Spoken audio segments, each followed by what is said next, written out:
Bell hooks, where we stand. Class matters. Prefix, where we stand. Nowadays, it is fashionable to talk about race or gender. The uncool subject is class. It's the subject that makes us all tense, nervous, uncertain about where we stand. In less than 20 years, our nation has become a place where the rich truly rule. At one time, wealthy afforded prestige, power, but the wealthy alone did not determine our nation's values. While greed has always been a part of American capitalism, it is only recently that it has set the standard on how to live and interact in everyday life. Many citizens of this nation, myself included, have been and are afraid to think about class. Affluent liberals concerned with the plight of the poor and dispossessed are daily mocked and ridiculed. They are blamed for all the problems of the welfare state. Caring and sharing have come to be seen as traits of the idealistic weak. Our nation's is fast becoming a class segregated society where the plight of the poor is forgotten and the greed of the rich is morally tolerated and condoned. As a nation, we are afraid to have a dialogue about class, even though the widening gap between rich and poor has already set the stage for ongoing and sustained class warfare. As a citizen who moved from the working class to a world of affluence, I have long struggled to make sense of my class in life. To come to terms with what it means to have a lot when many people have so little. In my case, among those who have so little are my own family and friends. Like a vast majority of women in this nation, I believe in caring and sharing. I want to live in a world where there is enough of everything basic and necessary to go around. Applying these beliefs to everyday life experience has not been an easy or simple matter. These essays on class address the issues of both national and personal responsibility. I write about the class issues that most intimately affect my life and the lives of many other folks who are trying to figure out how to be responsible, who believe in justice, who want to take a stand. I write personally about my journey from a working class world to class conscious, about how classism has undermined feminism, about solidarity with the poor, and how we see the rich. Of course, these essays address consumerism and the ways that the affluence and the ways lust for affluence creates a politics of greed. Women of all races and black men are rapidly becoming the poorest of the poor, breaking the silence, talking about class, and coming to terms with where we stand. It is a necessary step if we are to live in a world where prosperity and plenty can be shared, where justice can be realized in our public and private lives. Time to talk about class, to know where we stand is now, before it is too late, before we are trapped in a place and unable to change our lives or our nation's fate. bell hooks. Introduction. Class matters. Everywhere we turn in our daily lives in the nation, we are confronted with the widening gap between the rich and the poor.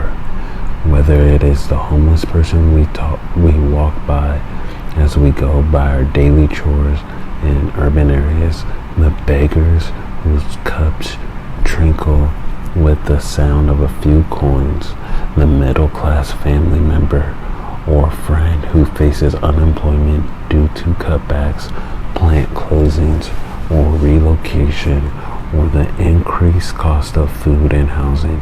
We are all aware of class, yet there is no organized class struggle, no daily in-your-face critique of capitalist greed that stimulates thought and action, critique reform and revolution. As a nation, we have become passive, refusing to act responsibly toward the more than 38 million citizens who live in poverty here, and the working masses who labor long and hard but still have difficulty making ends meet. The rich are getting richer, the poor are falling by the wayside. At times it seems no one cares.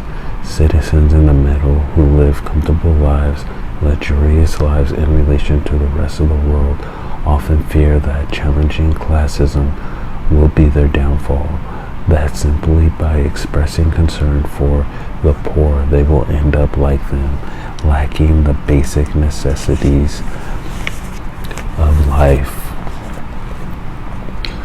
Defensively, they turn their backs on the poor and look to the rich for answers, convinced that the good life can only exist when there is material affluence.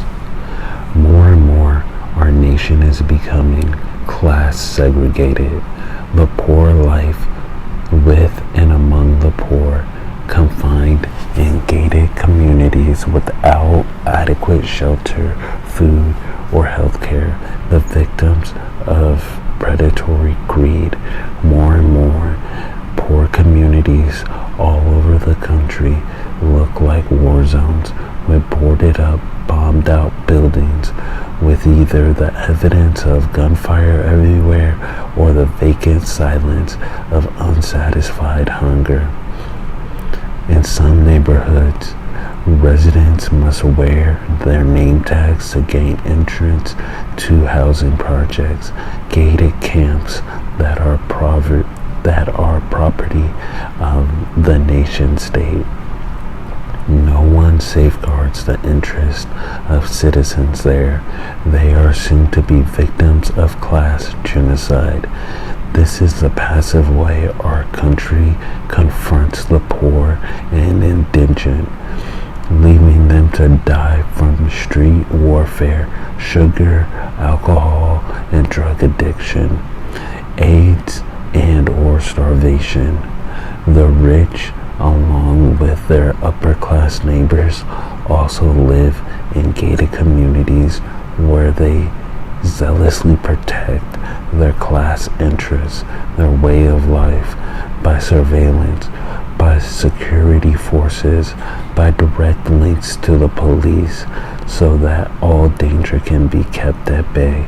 Strangers entering these neighborhoods who look like they don't belong, meaning they are the wrong color and or have the wrong appearance of being lower class, are stopped and vetted. In my affluent neighborhood in Greenwich Village, I am often stopped by shopkeepers and asked where I work, whose children do I keep, the message being, you must not live here, you do not look like you belong, you look too young and black. It is not to look young and black is to not belong. Affluence, they believe, is always white. At times, when I wander around my neighborhood, staring at the dark-skinned nannies, hearing the accents that identify them as immigrants still. I remember this is the world a plantation economy produces, a world where some are bound and others are free, a world of extremes. Many folks in my predominantly white neighborhood see themselves as open-minded. They believe in justice and support the right causes. More often than not, they are social liberals and fiscal conservatives. They may believe in recognizing multiculturalism and celebrating diversity. Our neighbor is full of white gay men and straight white people who have at least one black, Asian, or Hispanic friend.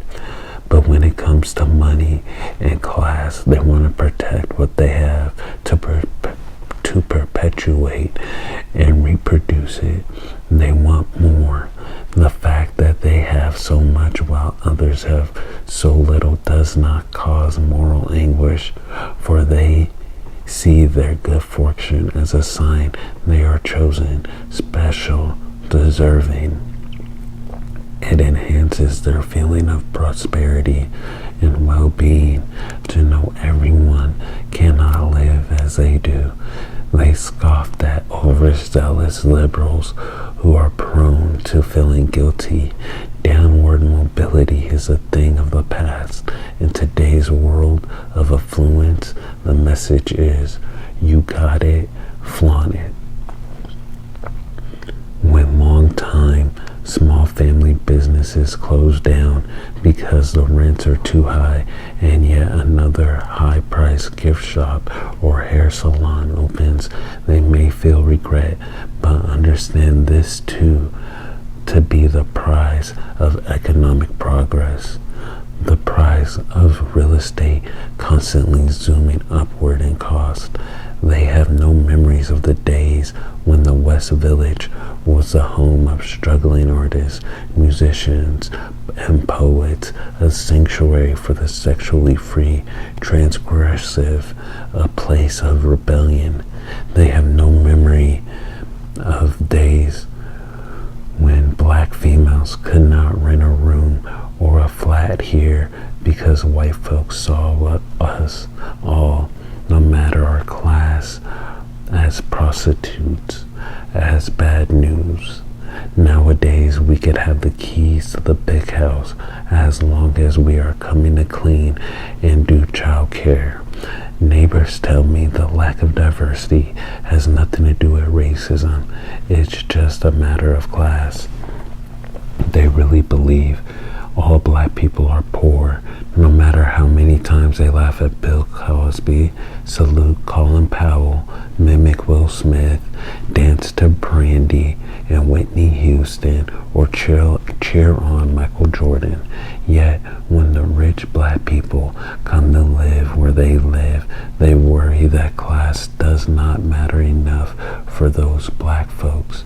Might have some poor relatives, and there goes the neighborhood, like the taxi drivers who won't stop because blackness means you are on your way out of the city to Brooklyn, to places that are not safe. They lump all black people together. If rich black people come into the neighborhood, then poor black people will not be far behind. Black folks with money think about class more than most people do in society. They know that most of the white people around them believe all black people are poor, even the ones with fancy suits and tailored shirts, wearing Rolex watches and carrying leather briefcases. Poverty in the white mind is always primarily black. Even though the white poor are many living in the suburbs and rural areas, they remain invisible. The black poor are everywhere, or many or so many white people think. When I am shopping in Barney's, a fancy department store in my neighborhood, and a well-dressed white woman turns to me, even though I am wearing a coat, carrying up my handbag, chatting with a similarly dressed friend, seeking assistance from the first available shop girl, and demands my help, I wonder who and what she thinks looking at me. From her perspective, she thinks she knows who has class power, who has the right to shop here. The look of the poor and working class is always different from her own. Even if we had been dressed alike, she would have looked past attire to see the face of the underprivileged she has been taught to recognize. In my neighborhood, everyone believes the face of poverty is black. The white poor blend in, the black poor stand out. Homeless black males entertain, sing songs, tell jokes, or court attention with kind of phrases hoping for money in their cup. Usually white homeless men mumble to themselves or sit silent. A cardboard sign naming their economic pain, separated when they seek help in mainstream world. At the end of the day, black and white ingredients often pool earnings, sit side by side, sharing the same bottle, breaking the same bread. At the end of the day, they inhabit a world where race and class no longer mean very much. In my other home is in a small Midwestern town, a liberal place in the conservative state of Ohio, a state where the Nazi Party is growing strong and flags hang in windows of the Patriots' haves and have-nots. It is a racially integrated town, a town with a progressive history, and there is still a neighboring world of caring and sharing. Here, class segregation has been imported from the outside, from a professional, managerial, academic class who have come in from northern cities and west coast states and have raised property values. Still, neighborhoods in small towns have greater class and racial diversity than most places in the United States. Racism and sexism exist here as well. A changing class reality that destabilizes and in some cases will irrevocably alter individual lives is the political shift that threatens. Like everywhere in the Midwest, plants are closing. Small universities and community colleges are cutting back. Full-time employees are let go, and part-time help is fast becoming a national norm. Class is the pressing issue, but it's not talked about. The closest most folks can come to talking about class in this nation is to talk about money. For so long, everyone has wanted to hold on to the belief that the United States is a class-free society, that everyone who works hard enough can make it to the top. Few people stop to think that in a class-free society there would be no top, where it has always been obvious that some folks have more money than other folks. Class difference and classism are rarely overtly apparent or they are not acknowledged when present. The evils of racism and much later sexism were easier to identify and challenge than the evils of classism. We live in a society where the poor have no public voice. No wonder it has taken so long for many citizens to recognize class, to become class conscious. Racial solidarity, particularly the solidarity of whiteness, has historically been used to obscure class, to make the white poor, see their interests as one with the world of white privilege. Similarly, the black poor have always been told that class can never matter as much as race. Nowadays, the black and white poor know better. They are not easily duped by the appeal to unquestioned racial identification and solidarity, but they are still uncertain about what all the changes mean. They are uncertain about where they stand. This uncertainty is shared by those who are not poor, but who could be poor tomorrow if jobs are lost.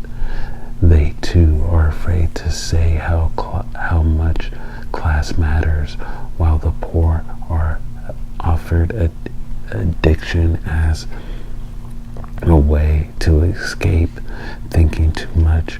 Working people are encouraged to shop. Consumer culture silences working people in the middle classes. They are busy buying or planning to buy. Although their fragile hold on economic self-sufficiency is slipping, they still cling to the dream of a class-free society where everyone can make it to the top. They are afraid to face the significance of dwindling resources, the high cost of education, housing, and healthcare. They are afraid to think too deeply about class. At the end of the day, the threat of class warfare, of class struggle, is just too dangerous to face. The neat binary categories of white and black, or male and female, are not there when it comes to class. How will they identify the enemy? How will they know who to fear or who to challenge? They cannot see the changing face of global labor, the faces of women and children whom transnational white supremacist capitalist patriarchy exploits at home and abroad to do dirty work for little pay. They do not speak the languages of the immigrants, male and female, who work here in the meat industry, in clothing sweatshops, as farm workers, as cooks and busboys, as nannies and domestic workers, even though the conservative rich daily exploit mass media to teach them that immigrants are the threat, that welfare is the threat. They are starting to wonder about who really profits from poverty, about where the money goes, and whether they like it or not. One day they will have to face the reality. This is not a class-free society. Oftentimes, I too am afraid to think and write about class. I began my journey to class consciousness as a college student, learning about politics of the American left, reading Marx, Fanon, Gramsci, Manley, The Little Red Book, and so on. But when my studies ended, I still felt my language to be inadequate. I still found it difficult to make sense of class in relation to race and gender. Even now, the intellectual left in this nation looks down on anyone who does not speak the chosen jargon. The domain of academic or the intellectual discourse about class is still mostly white, mostly male. While a few women get to have their say, most of the time men do not really listen. Most leftist men will not fully recognize the left politics of revolutionary feminism. To them, class remains the only issue.